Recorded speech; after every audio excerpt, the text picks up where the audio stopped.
ശ്രീരാമോദന്തഃ അഥ അയോധ്യാകാണ്ഡഃ. ഏതസ്മിന്നന്തരേ ഗേഹം മാതുലസ്യ യുധാജിതഃ പ്രയയൗ ഭരതഃ പ്രീതഃ ശത്രുഘ്നേന സമന്വിതഃ.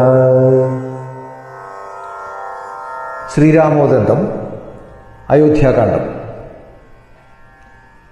അതിനിടയ്ക്ക് ഭരതൻ ശത്രുഘ്നനോടൊപ്പം സന്തോഷപൂർവ്വം അമ്മാവനായ യുധാജിത്തിൻ്റെ ഗൃഹത്തിലേക്ക് പോയി.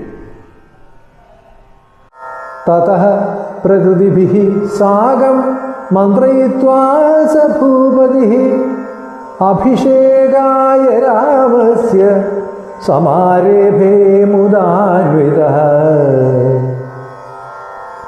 അനന്തരം ദശരഥ മഹാരാജാവ് മന്ത്രിമാരുമായി ആലോചിച്ച ശേഷം രാമൻ്റെ പട്ടാഭിഷേകത്തിനായി സന്തോഷത്തോടെ ഒരുക്കങ്ങൾ ചെയ്തു തുടങ്ങി.